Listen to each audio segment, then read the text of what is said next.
시작합니다.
함께 묵도하심으로 오늘 5월 첫 주일 예배를 시작합니다.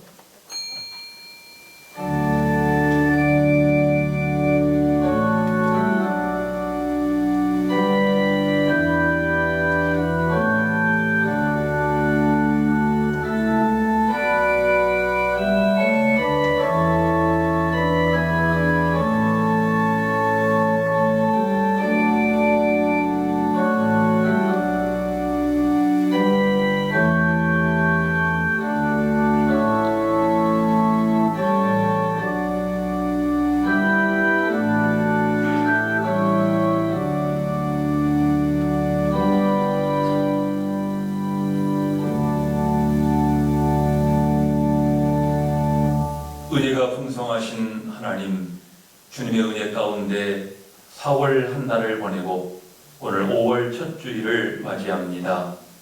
여기까지 인도하시고 함께 하시는 은혜에 감사드립니다. 격변하는 세상, 하루 동안에도 무슨 일이 있을지 알지 못하는 저희들이지만은 세상과 역사를 주관하시고 저희의 모든 생사 화복을 주관하시는 하나님이심을 믿습니다. 주님의 평강이 이 예배를 드리는 주의 성도들에게 함께하여 주옵소서. 신앙을 고백함으로 시작하는 이 예배의 모든 순서 가운데 주님 영광 받으시고 또 모든 예배자 가운데 하나님의 임재와 확신과 결단의 은혜가 함께하여 주시기를 간구하오며 예수 그리스도의 이름으로 기도하옵나이다. 아멘. 우리 함께 신앙을 고백하십니다. 나는 전능하신 아버지 하나님 천지의 창조주를 믿습니다. 나는 그의 유일하신 아들 우리 주 예수 그리스도를 믿습니다. 그는 성령으로 잉태되어 동정녀 마리아에게서 나시고 본디오 빌라도에게 고난을 받아 십자가에 못 박혀 죽으시고 장사한 지 사흘 만에 죽은 자 가운데서 다시 살아나셨으며 하늘에 오르시어 전능하신 아버지 하나님 우편에 앉아 계시다가 거기로부터 살아있는 자와 죽은 자를 심판하러 오십니다. 나는 성령을 믿으며 거룩한 공교회와 성도의 교제와 죄를 용서받는 것과 몸의 부활과 영생을 믿습니다. 아멘. 65장 찬양하시겠습니다.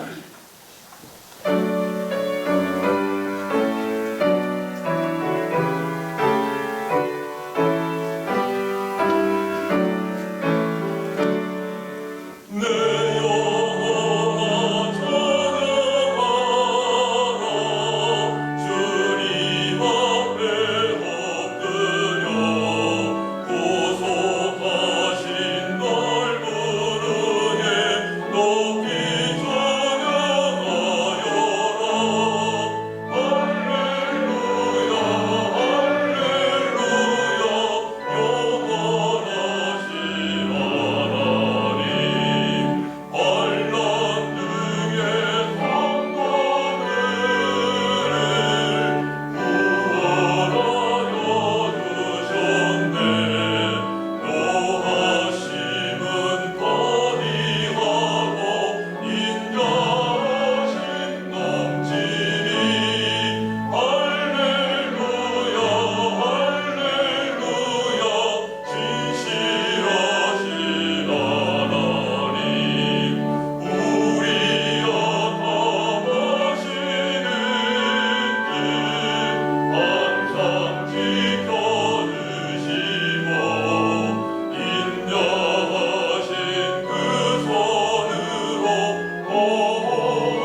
하나님이 이 모든 말씀으로 말씀하여 이르시되 나는 너를 애굽 땅 종되었던 집에서 인도하여 낸 네 하나님 여호와이니라. 제 일은 너는 나 외에는 다른 신들을 내게 두지 말라.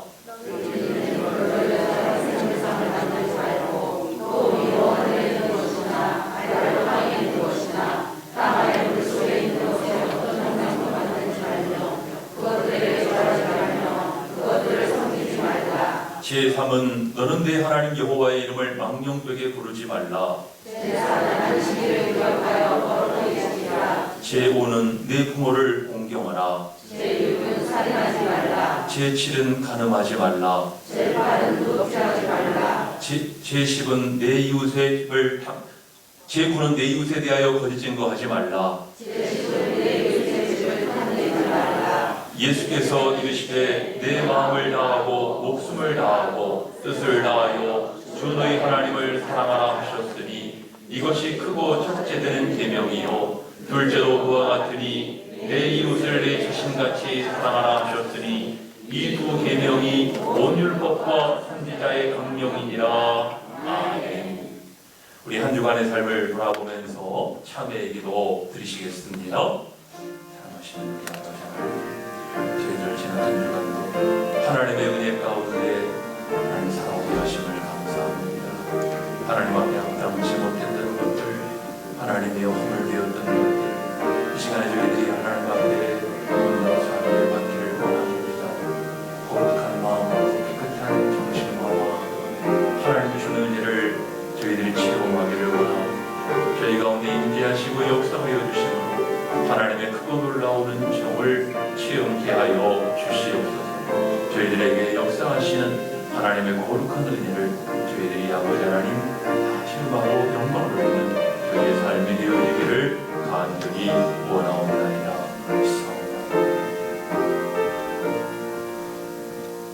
산들이 떠나며 언덕들은 옮겨질지라도 나의 자비는 내게서 떠나지 아니하며 나의 화평의 언약은 흔들리지 아니하리라.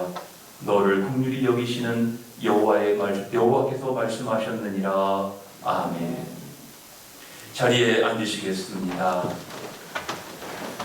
490장 찬송 부르시고 배우 장로님 기도 인도하시겠습니다.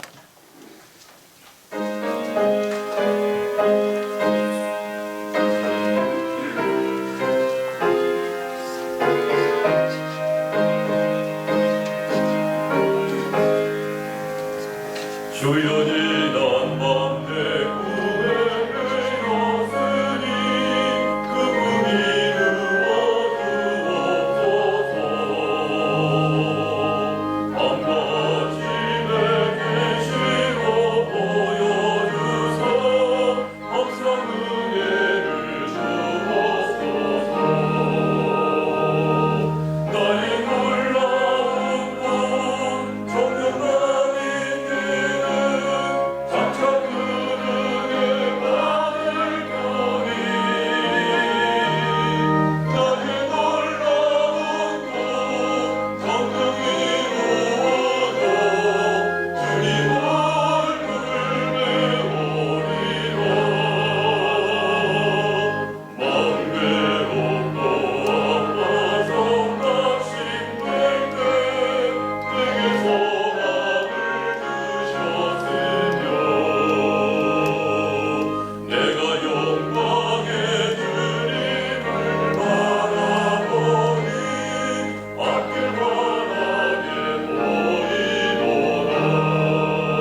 오늘도 아름다운 계절과 소망의 시간을 허락하시니 감사드립니다.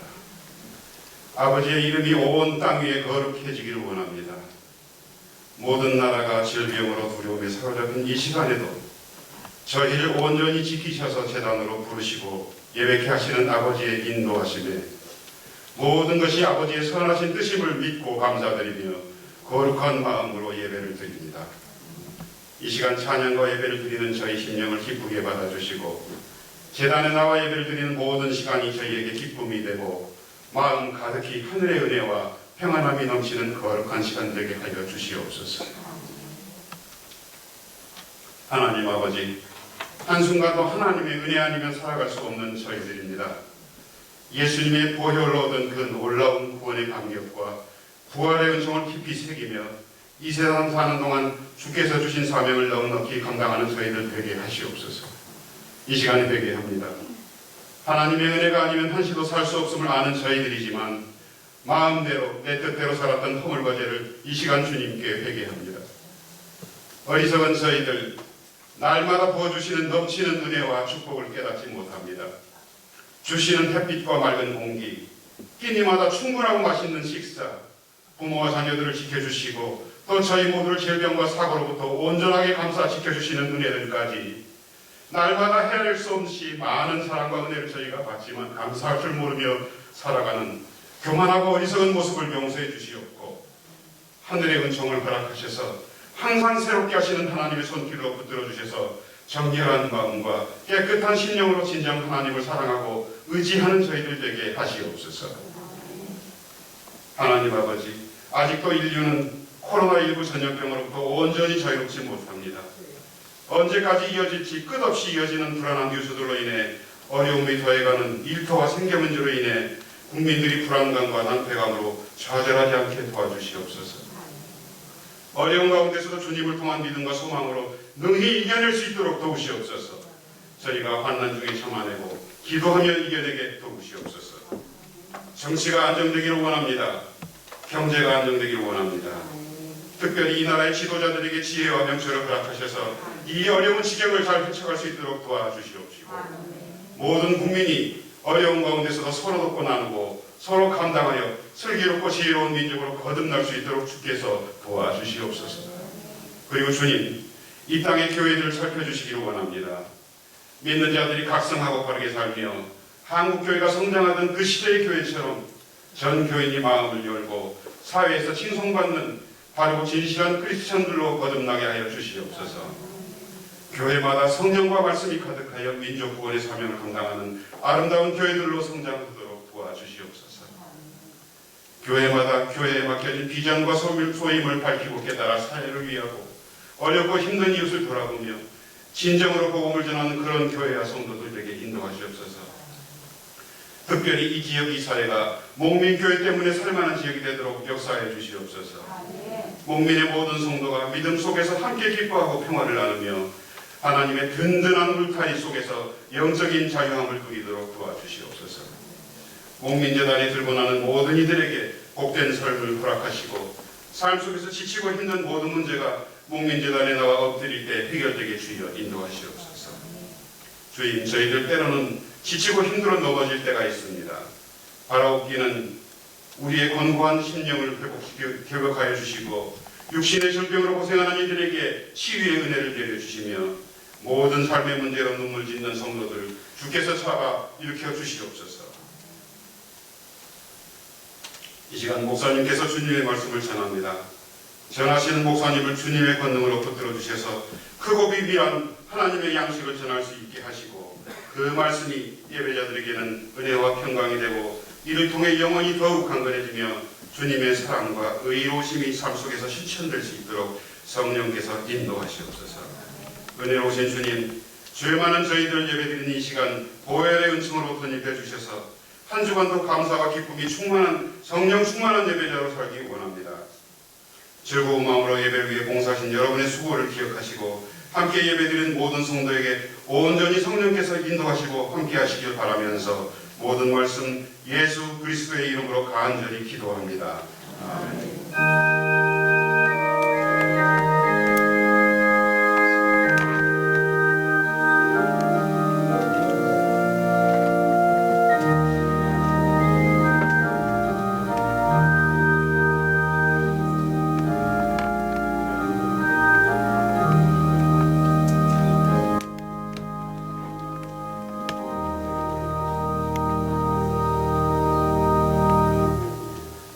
우리에게 주시는 하나님 말씀 열왕기상 19장입니다.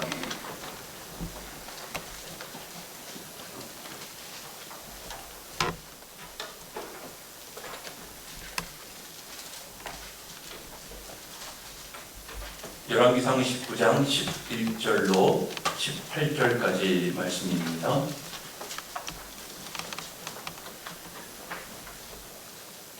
여호와께서 이르시되 너는 나가서 여호와 앞에서 산에 서라 하시더니 여호와께서 지나가시는데 여호와 앞에 크고 강한 바람이 산을 가르고 바위를 부수나 바람 가운데 여호와께서 계시지 아니하며 바람 후에 지진이 있으나 지진 가운데에도 여호와께서 계시지 아니하며 또 지진 후에 불이 있으나 불 가운데에도 여호와께서 계시지 아니하더니 불 후에 쇠미한 소리가 있는지라. 엘리야가 듣고 겉옷으로 얼굴을 가리고 나가 불 어귀에 서매 소리가 그에게 임하여 이르시되 엘리야야 내 어찌하여 여기 있느냐. 그가 대답하되 내가 만군의 하나님 여호와께 열심히 유별하오니 이는 이스라엘 자손이 주의 언약을 버리고 주의 제단을 헐며 칼로 주의 선지자들을 죽였음이오며 오직 나만 남았거늘 그들이 내 생명을 찾아 빼앗으려 하나이다. 여호와께서 그에게 이르시되 너는 내 길을 돌이켜 광야를 통하여 다메섹에 가서 이르거든 하사엘에게 기름을 부어 아람의 왕이 되게 하고 너는 또 님시의 아들 예후에게 기름을 부어 이스라엘의 왕이 되게 하고 또 아벨 모올라 사바스의 아들 엘리사에게 기름을 부어 너를 대신하여 선지자가 되게 하라. 하사엘의 칼을 피하는 자를 예후가 죽일 것이요 예후의 칼을 피하는 자를 엘리사가 죽이리라. 그러나 내가 이스라엘 가운데 7,000명을 남기리니 다 바알에게 무릎을 꿇지 아니하고 다 바알에게 입맞추지 아니한 자니라. 아멘.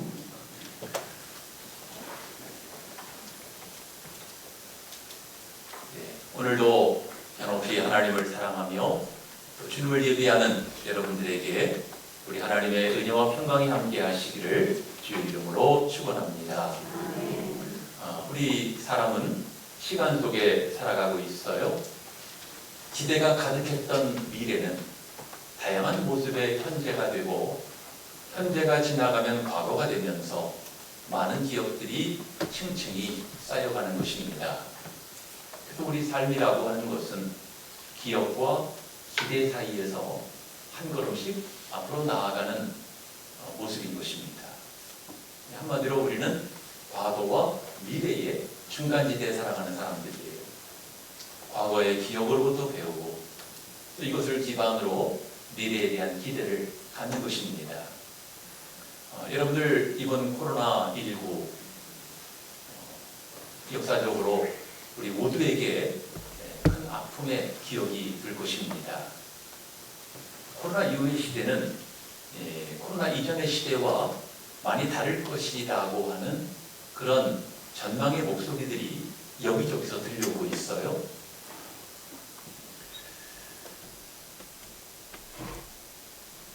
뉴 노멀이라고 합니다만은 시대 변화에 따라 새롭게 부각되는 그런 기준이나 표준, 이것을 준비해야 한다고 말을 합니다.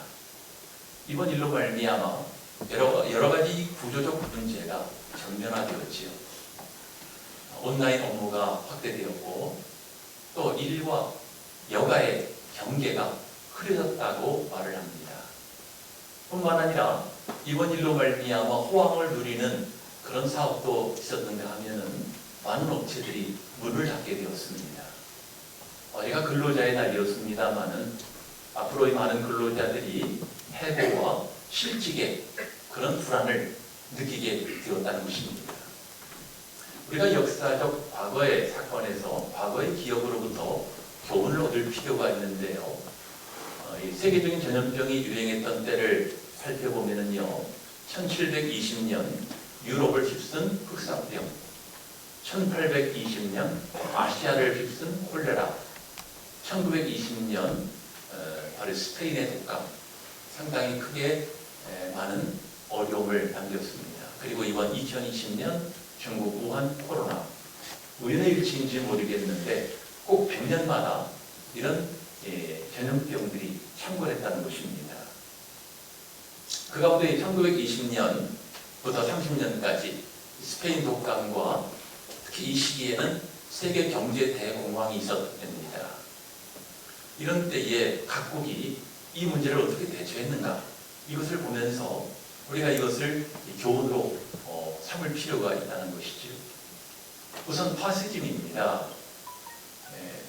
바로 1930년대 독일의 나치당이 독재 체제를 수립하면서 전쟁과 대량 학살로 세계를 파국으로 몰고 갔어요. 두 번째는 제도적 반성이라고 하는데요. 당시에도 선진 복지국가였던 영국은 복지 체제, 복지 정책을 더욱 관대하게 하였지만은 이것은 국부적 조치에 끝나고 말았다는 것입니다. 세 번째는 한시적 혁신인데요. 1933년 미국의 뉴딜 정책은 소득 보장, 일자리 안정, 노사 협력 이런 여러 가지 혁신을 이루었지만은 구조적 전면 개혁을 이루지는 못했다는 것입니다. 반면에 마지막 네 번째, 바로 이제 국가 대개혁의 사례인데요. 스웨덴의 사회민주당은 1932년에 집권을 하기 시작했는데 그 이후에 44년에 걸쳐서 복지국가, 또 노사협력, 또 경제 번영을 함께 이끌어가는 성공적인 세계의 모범을 남기게 되었다는 것입니다. 여러분들 지금까지 소개해드린 이런 그 각국이 이런 위기, 전염병과 세계 대공황, 팬데믹 이런 가운데서 어떻게 조치를 했는가, 이것을 보면서 우리가 대조적 이 교훈을 얻게 된다는 것이지요. 우리가 지금 만나고 있는 위기를 당장만 해결하려고 하기보다는 좀 멀리 앞을 내다보고 장기적 대안을 숙고해야 할 때인 것입니다. 한마디로 말하면 근본적 회복의 문제인 것이죠. 오늘 본문 말씀은 바로 이 회복해 하시는 하나님을 나타내고 있습니다. 우리가 5월 첫 주일을 맞이하면서 오늘 본문 말씀을 통해서 주시는 말씀을 통해 하나님께서 저와 여러분들에게 도전과 은혜를 주시기를 주의 이름으로 다시 한번 축원합니다. 본문 앞에 있는 열왕기상 18장은요, 우리에게 감격과 쾌거를 언제 읽어도 안겨주는 장입니다. 엘리야가 쌓은 제단 위에 하나님의 불이 떨어짐으로 우상 숭배자들과 많은 이스라엘 사람들이 보는 앞에서 하나님은 이스라엘의 하나님이시요 불로 응답하시는 하나님이신 것을 나타냈습니다. 이 광경을 목격한 많은 이스라엘 사람들이 무엇이라고 큰 소리로 고백했습니까? 여호와 그는 하나님이시로다. 여호와 그는 하나님이시로다. 또한 하나님의 징벌로 3년 6개월이나 비가 오지 않아서 가뭄과 기근에 허덕였는데 이 백성들의 이러한 고백과 함께 엘리야가 간절히 산꼭대기에 올라 하나님 앞에 기도함으로 말미암아 하나님은 3년 6개월 만에 비를 내려주셨어요. 응답하신 것입니다. 그러니 열왕기상 18장에는요, 불로 응답하신 하나님, 비로 응답하신 하나님, 응답하시는 하나님을 나타내고 있죠. 한마디로 말하면 이스라엘 한 민족에 대한 하나님의 회복해 하시는 은혜를 나타내고 있는 것입니다. 근데 오늘 본문인 열왕기상 19장은요, 한 사람에 대한 하나님의 회복의 은혜를 나타내고 있어요. 여러분들 놀라운 반전과 이 감격적인 회복을 이루었지만은 원수인 이세벨은 분기가 가득하여서 엘리야를 잡아 죽이겠다고 사신을 보내어서 엄포를 왔습니다. 여기에 두려움을 느낀 엘리야는 황급히 일어나 도망을 가는 도망자의 신세가 되었어요.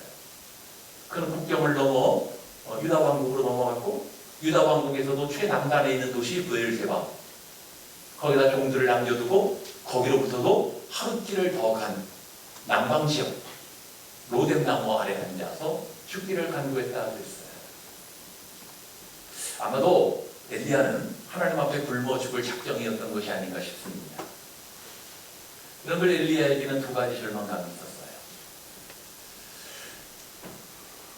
하나님 앞에서 기도함으로 불이 나게 하고 비가 쏟아지게 하였음에도 불구하고 한 여자가 던진 죽음의 공포 앞에 도망가야 하는 비굴하고 너무나 무기력한 자신의 모습에 대한 절망감.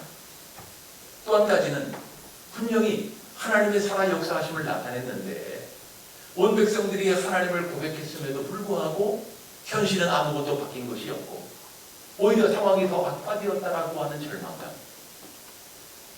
피곤해진 엘리야가 로뎀나무 아래 앉아 죽기를 간구하고 탈진에 있게 되었던 것입니다. 그때 하나님께서는 천사를 보내서 2번씩이나 엘리야에게 떡과 물을 공급하십니다. 엘리야는 이 식물의 힘을 의지하여 40일 밤낮을 걸어서 이 남방에 있는 하나님의 산 호렙에 당도하게 돼요. 호렙산.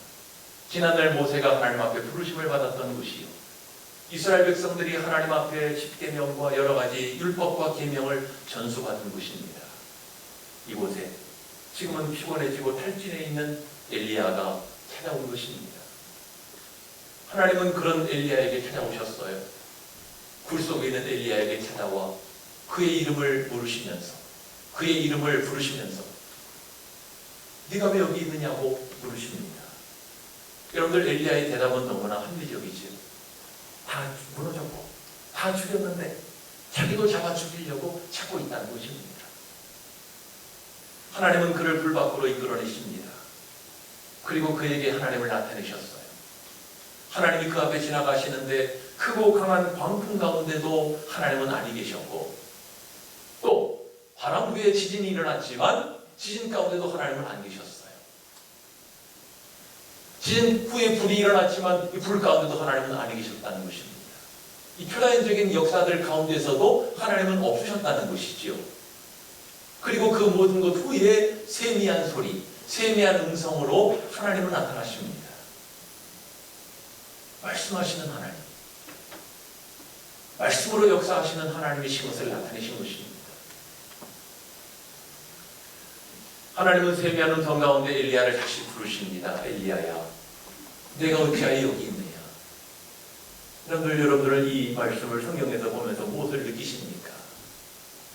하나님의 존엄한 음성이요, 안타까움의 음성이요, 또 엘리야를 치근히 여기시고 아끼시는 사랑의 음성이 아니겠습니까? 하나님께서는 오늘날도 이 음성을 우리에게 들려주시는 줄로 믿습니다. 아무개야, 너 왜 거기서 그러고 있느냐? 너는 내 백성이 아니냐? 너는 내 아들이 아니며 내 딸이 아니냐? 너 그런데 왜 거기서 그렇게 낙심하여 엎드러져 있느냐? 여러분들 아까 소개해드렸지만 엘리야에게는 다양한 이유가 있었어요. 하지만 하나님은 하나님이 원하시는 대답이 아니었습니다. 게다가 엘리야의 정보는 잘못되었다는 것이지요. 엘리야는 자기 혼자 남았다고 하지만 오늘 보면 마지막 절을 보시면 하나님은 바알에게 입맞추지 아니하고 바알에게 무릎 꿇지 않은 7천명을 남기셨다는 것입니다. 그러면서 하나님은 엘리야에게 다시 할 일을 주셔요. 너는 가서 하사엘에게 기름을 부어 아람 왕이 되게 해라. nim시 아들 예후에게 기름을 부어 이스라엘 왕이 되게 해라. 그리고 사바세 아들 엘리사에게 기름을 부어 너를 대신할 선지자가 되게 하라. 두 왕과 한 선지자를 세우라는 것입니다. 이 세 사람의 공통점은 이 사람들은 다 아합 집을 척결할 하나님의 사자들이라고 하는 것입니다. 엘리야가 그렇게 궁금해했던 아합 집의 척결, 언제 이루어지는가? 언제 이 땅이 하나님 앞에 새로워지는가? 엘리야의 관심사가 아니었겠습니까? 그런데 하나님께서는 바로 이 아합 집을 심판할 세 사람을 세우실 것을 엘리야에게 말씀하신 것입니다. 여러분들 이 지금까지 소개해드린 열왕기상 19장의 내용을 보면은요, 하나님은 세 가지로 엘리야를 회복해 하십니다. 첫 번째는 천사를 보내 떡과 물을 공급하심으로 그를 회복해 하셨고, 또 광풍 가운데도 지진 가운데도 불 가운데도 나타나지 않으시고 세미한 음성 가운데, 다시 말하면 하나님의 말씀으로 그를 회복시키셨다는 것입니다. 세 번째는 낙심해 있던 그에게 할 일을 주심으로, 또 그에게 앞날에 대한 소망을 주심으로 하나님이 여전히 그와 함께 하시고 그가 여전히 하나님의 종인 것을 나타내심으로 그를 회복시키신 것입니다. 여러분들 그 다음에 내용을 보시면 19절 이하죠. 엘리야는 다시 힘을 얻어 회복하여서 하나님 말씀에 순종하여 엘리사를 찾아 그를 선지자로 부르는 내용이 소개되고 있습니다. 오늘날도 하나님께서는 우리 모두를 회복해야 하기를 원하십니다. 또 우리 자신은 어떻게 우리를 회복해야 할 것인가? 여러분, 나라가 어려움을 만나면은 나라는 이것을 회복하려고 극복하려고 온갖 힘을 다 쏟지요. 이것은 개인도 마찬가지고요. 특히 우리 신앙도 마찬가지입니다. 우리는 2달이 넘도록 공예배가 중단이 되고 주일 예배조차도 어쩔 수 없이 영상 예배로 대체하지 않았습니까? 그러는 가운데 교회를 찾는 발걸음은 뜸해졌고 모든 봉사와 활동은 전무하게 되었고, 이것이 코로나 때문이라고 하는 합리적인 이유가 있는 것이지만은 이런 시대, 이런 상황으로 인해서 우리 믿음 생활이 약해지고 하나님과 신앙에 대해서 우리가 멀어져 있지 않은가, 우리 자신을 돌아볼 필요가 있는 것입니다.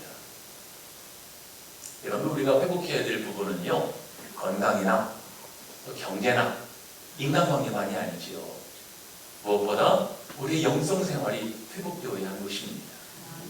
지금까지 우리가 살펴본 이 본문의 내용을 여러분들 생각해 보시면요, 하나님은 회복해 하시는 하나님, 이스라엘 한 민족을 회복해 하기를 원하셨고 주의 종 엘리야 한 사람을 회복해 하기를 원하셨어요.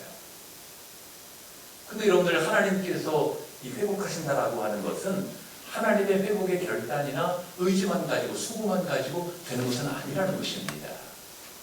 여러분들, 이스라엘과 엘리야의 차이가 무엇일까요? 하나님은 이스라엘 백성들에게 갈멜산에 불로 응답하심으로 3년 6개월 만에 피를 쏟아 부어주심으로 살아계시고 역사하시는 하나님을 나타냈고 그들이 회복되기를 원하셨지만은 이스라엘 민족에게는 회복에 대한 결단과 의지가 없었어요. 만약에 그들에게 이것이 있었다고 한다면은 아합집을 척결을 하고 그리고 모든 우상을 타파하고 그들은 여호와 신앙으로 복귀했어야 했습니다. 그런데 그 이후의 모습을 보면 그러지 않았어요. 한 대뿐이었어요. 화면에 탈진해 있던 엘리야는 어떻게 했습니까? 하나님의 세미한 음성 앞에, 부르심 앞에 순종하여 그는 회복된 주의 종으로서 하나님이 맡겨주신 남은 시대에 자기 할 일을 감당한 것이 아닙니까?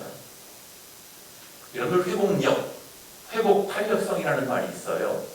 영어로는 resilience라고 합니다. 이것은 제자리로 돌아오는 힘을 말해요. 축구공이 떨어지면 뒤에 오르죠? 하지만 유리컵이 떨어지면 깨져버립니다. 회복 탄력성이 있느냐 없느냐의 차이예요. 사람도 나이가 많아지면은요, 회복 탄력성이 점점 떨어지게 되다 보니까 몸의 기능이 저하가 되고 또 작은 병에 걸려도 쉽게 낫지를 않아요. 근데 우리 육신만 그런 것이 아니고 우리 정신적으로도 마찬가지라는 것입니다. 제자리로 돌아오는 힘, 이것을 수치로 나타낸 것을, 9가지 수치로 나타낸 것을 회복 탄력성 지수라고 합니다. 영어로는 RQ라고 해요. 이 9가지 요소는요, 감정 조절력, 충동 억제력, 원인 분석력, 소통 능력, 공감 능력, 자아 확장력, 자아 낙천성, 생활 만족도, 그리고 감사, 이 9가지입니다. 이 9가지를 기반으로 이것이 높으냐 낮으냐에 따라서 그 사람이 정말 역경을 헤쳐나갈 수 있느냐 없느냐라고 하는 것을 측정한다는 것입니다. 여러분들, 옛날에는 IQ가 굉장히 대세였죠. 얼마나 머리가 좋으냐, IQ가 중시대가 됐었어요. 근데 근래 들어와서는 EQ, 이 감성지수라고 하죠. 이것을 중시하게 되었는데요. 오늘날에는 RQ, 이 회복력, 회복 탄력성을 중시하는 시대가 되었다는 것입니다. 왜요? 그만큼 오늘 시대는 회복이 힘들다라고 느끼기 때문이에요. 이 회복력, 회복 탄력성이라고 하는 것은 선천적인 것도 있지만은 후천적인 요소가 더 크다는 것입니다. 근데 놀라운 사실은 이 회복력이요, 일반인들에 비해서 우리 기독교인들이 훨씬 더 높다는 거예요. 우리 기독교인들이 참 할렐루야 할 일입니다. 그런데 우리 기독교인들에게 회복력이 높은 이유가 있는데요. 이것은 무엇이냐면은 하나님을 향한 영성 중심의 생활, 또 예수 중심의 삶의 목표가 뚜렷하기 때문이라는 것입니다. 그 이유가 한마디로 말하면 우리 신앙과 그리고 삶의 목표, 이것이 우리 회복력, 이 RQ와 밀접한 영향이 있다라고 하는 것이죠. 여러분들 삶의 목표, 인생의 목표는요, 우리 자라나는 학생들, 청소년들에게만 중요한 것이 아니고 나이가 많아질수록 이 삶의 목표가 더 분명해야 되고요. 그리고 이 삶의 목적을 이루기 위한 열정이 있어야 한다는 것입니다. 그래야 가치 있고 보람된 삶을 살 수가 있죠. 어느 95세 할아버지의 일기라고 하는 아주 의미심장한 글이 있어서 잠깐 소개해 드립니다. 나는 젊었을 때 정말 열심히 일했습니다. 실력을 인정받았고 많은 사람들에게 존경을 받았습니다. 그래서 나는 65세에 아주 당당하게 떳떳하게 은퇴할 수 있었습니다. 그런데 그 이후 30년이 지난 95세 생일 때 나는 얼마나 큰 후회의 눈물을 흘렸는지 모릅니다. 65세까지 젊었을 때의 내 생활은 자랑스럽고 떳떳했지만 그 이후에 30년의 내 삶이라고 하는 것은 정말 후회가 많고 무기력한 피통한 삶이었습니다. 피통한 삶이었습니다. 그 30년의 시간, 나는 그저 정년이 되었으니, 이제는 세상에 살 일이 끝났으니 이제는 편안히 죽을 날만을 기다리면서 살았다는 것입니다. 그러면서 내 30년의 생활 아무것도 기대하지 않고 그저 할 일 없이 하루하루 연명했다라고 하는 것이죠. 30년의 시간이라고 하는 것은 바로 허무한 시간이었는데, 지금의 내 나이 95세를 기준으로 보면 30년이라는 시간은 내 인생의 3분의 1에 해당하는 긴 시간이었습니다. 만일 내가 퇴직할 때 앞으로 30년을 더 살 수 있다고 생각했다면 나는 정말 그렇게 살지 않았을 것입니다. 그때 난 스스로가 내가 이제부터 새로운 일을 시도하기에는 너무 나이가 많다, 이렇게 생각하면서 오해한 것이 착각이었다는 것입니다. 나는 지금 95살이지만 건강하고 정신이 뚜렷합니다. 앞으로 10년이나 20년을 더 살게 될지 모릅니다. 그래서 오늘부터 나는 어학 공부를 시작하려고 합니다. 그 이유는 앞으로 10년이 지나 내 나이가 105세가 되었을 때 왜 너는 95세 때 다시 시작하지 않았느냐라고 후회하지 않기 위해서입니다. 이런 글이에요. 참 이 글을 읽다 보니까 젊은 사람들에게나 나이 많은 분들에게 참 공감이 되는 이야기가 아니겠습니까? 우리가 나이가 많을지라도 내가 살아있는 지금 이 순간이 소중한 것이에요. 그러니 지금의 내 자리에서 그것이 무엇이든 간에 삶의 목표를 세우고 그 목표를 이루기 위한 열정을 갖는다라고 한다면 그것이 오히려 나를 더 건강하게 만들고 최소한 후회 없는 삶을 살게 한다는 것입니다. 우리 신앙생활도 이와 같아요. 아무 생각 없이 교회만 왔다 갔다 하기보다는 이왕 예수 믿을 거 신앙의 목표를 분명히 세우고 그 신앙의 어떤 목적들을 이루기 위해서 내가 정말 열정을 가지고 투자한다라고 한다면은 그렇지 않은 사람보다 훨씬 더 풍부하고 깊은 신앙의 소유자가 되지 않겠습니까? 여러분들, 오늘 자매님의 고백입니다. 이분은 예수 전도단에서 사역을 했던 분이에요. 이 공동체 안에는 예배가 있고 말씀이 있고 큐티가 있고 중보가 있고 사역이 있었기 때문에 이것을 또 열심히 감당했기 때문에 이 자매는 스스로 생각하기를 나는 믿음이 좋아, 나는 거룩한 삶을 살고 있어, 나는 성령 충만해, 늘 이런 의식을 갖고 살았다는 거예요. 그러다가 이 자매가 결혼을 했어요. 결혼하고 남편이 출근한 다음에 이제 할 일이 없는 거예요. 하루 종일 집에만 있어야 되는 것입니다. 그러다 보니까 이제 큐티도 안 되고 수도 생활도 안 되더라는 거죠. 그러다 보니까 무기력해지게 되고 점점 자신에 대해서 실망을 하게 됩니다. 나는 이거밖에 안 되는구나. 나는 형편없는 그리스도인이었구나. 스스로 이렇게 실망감을 갖게 되었고요. 이 실망감이 우울감으로 이어지고 절망감으로 이어졌다는 것입니다. 신혼이기 때문에 좀 기쁘고 즐거움이 가득해야 되는데 하루하루의 삶이 늘 이렇게 우울하고 무기력하고 이런 날의 연속이었던 것입니다. 그러던 어느 날 방바닥에 책 한 권이 굴러다녀가지고 그 책을 펼쳤더니 이런 글귀가 눈에 확 들어와 버린 것입니다. 그 글귀는 뭘 그리 자신에게 실망하십니까? 당신은 원래 형편없는 사람입니다. 당신은 죄인입니다. 우리에게는 소망이 없습니다. 이 글귀가 눈에 확 들어온 것입니다. 이것을 보는 순간에 그렇구나. 나는 원래 죄인이었지. 나는 원래 형편없는 사람이었지. 원래 내가 대단했던 것처럼 스스로 착각하고 자신에 대해서 실망을 했구나. 깨닫고는 하나님 앞에 회개하고 용서를 구하는 기도를 했다는 그런 고백의 이야기입니다. 어떻게 보면 오늘 본문의 엘리야도 이 자매님과 같은 마음이었던 것 같아요. 내가 기도하면 하늘에서 불이 떨어지고 비가 내려 나도 모르는 사이에 의기양양해지고 뭐가 대단한 사람인 것처럼 자신에 대해서 착각을 했다가 한 여자가 던진 죽음의 공포 앞에 무서워가지고 꽁무니가 빠지게 도망가고 있는 한심한 자신의 모습.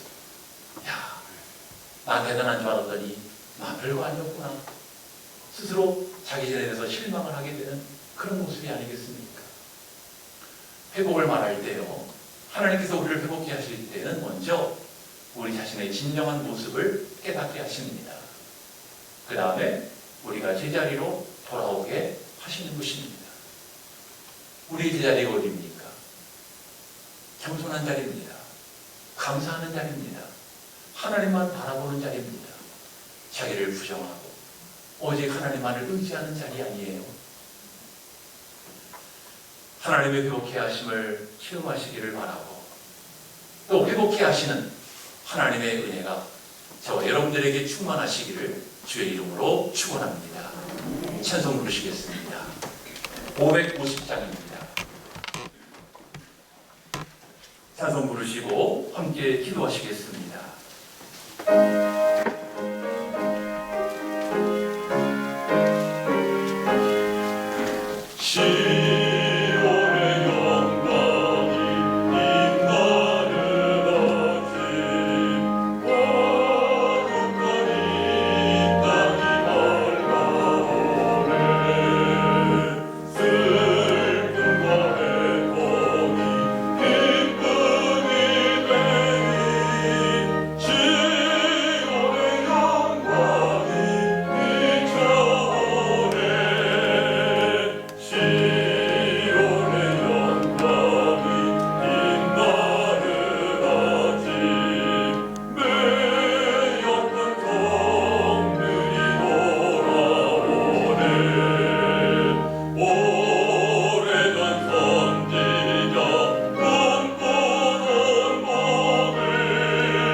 하나님은 회복케 하시는 하나님이시며 우리를 새롭게 하시는 하나님이신 줄을 믿사옵나이다. 아버지 하나님, 이스라엘 백성들과 같이 하나님의 은혜를 목격하였지만은 회복의 의지와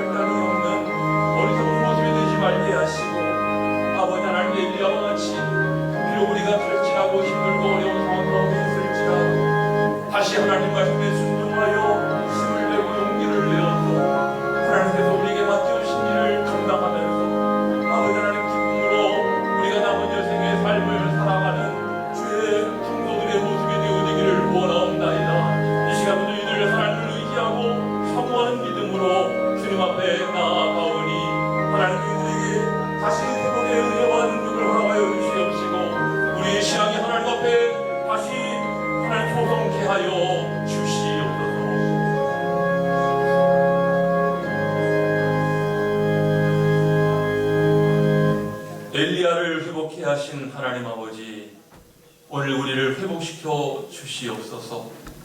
우리의 육신만이 아니라 정신과 영성이 다시 회복되기를 간구하옵나이다. 이를 위하여 우리 자신의 진정한 모습을 깨달을 수 있는 하나님의 눈을 보여주시고 오늘 우리에게 회개의 영을 부어주셔서 진정한 참회와 결단과 이로 인한 회복의 역사를 경험하기 원합니다. 그래 우리가 하나님 앞에 있어야 할 자리에서 해야 할 일을 바로 감당하기를 원하오며 본연의 자리로 돌아와 늘 감사와 은혜와 감격만이 충만케 하옵소서. 우리를 새롭게 하시는 예수 그리스도의 이름으로 기도하옵나이다. 아멘. 준비하신 예물을 주님께 드리시겠습니다.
기도하시겠습니다. 주님, 이 시간도 우리가 믿음과 정성으로 드립니다. 지치고 피곤한 엘리야를 회복해 하신 하나님은 오늘 우리가 새롭게 하실 것을 믿사옵나이다. 지난 한 주간 또 지난 한 달도 은혜와 사랑으로 또 때마다 일마다 우리를 이끌어 주셨습니다. 앞으로도 우리와 임마누엘로 동행하시며 우리에게 세임 부어 주실 줄로 믿사옵나이다. 주님께 감사와 찬양과 영광을 돌려드립니다. 이 시간 저희가 드리는 예물을 기쁘게 받아주시옵소서. 예물을 드리옵는 성도들의 감사와 찬양의 영광 받으시고 또 저희의 기도 제목을 감찰하셔서 아름답게 이루어 주옵소서. 주의 권속들의 생업을 지키시고 늘 하나님의 인도하심을 체험케 하시며 저희의 삶을 복되게 하옵소서. 이 예물이 하나님의 나라와 선한 역사를 위하여 쓰여지게 하옵소서. 질병 가운데 신음하는 이들이 있습니다. 주의 피 흘리시는 손으로 어루만져 주셔서 모든 병마가 물러가고 시험하는 악한 권세가 쫓겨나게 하옵시며 영육간에 강건케 하옵소서. 주님께 드리는 이 예물과 헌신의 제물을 기쁘게 연락하시고 합당한 은혜와 복을 더하여 주실 줄로 믿사오며 예수님의 이름으로 축복하며 기도하옵나이다. 아멘. 자, 이제 교회 소식을 말씀드립니다. 5월 1일부터 엊그제 금요일부터입니다. 새벽 기도가 재개되었고요. 당분간은 매일 새벽 기도를 드립니다. 토요일날도 주일날도 새벽 기도가 있어요. 또 금주부터는 수요 예배를 드립니다. 다음 주일 예배도 11시에 통합으로 드리게 됩니다. 여러분들 유념하시고, 비록 예배가 완전히 재개되지는 못했지만은, 하지만 이 모이는 일에, 기도하는 일에 힘써 주시기를 바라고, 우리 신앙을 하나님 앞에 잘 간직하는, 또 잘 관리하는 우리 모습이 되어야겠습니다. 우리 다 일어나셔서 53장 함께 부르시고 축도로 마치겠습니다.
지금은 예수 그리스도의 크신 은혜와 아버지 하나님의 사랑과 성령의 감화, 감동, 교통 충만하심이 하나님의 회복케 하심을 믿고 그 은혜에 의지하여 살아가기를 결단하는 모든 주의 성도들에게 지금부터 영원까지 함께 하오시기를 간절히 축원하옵나이다.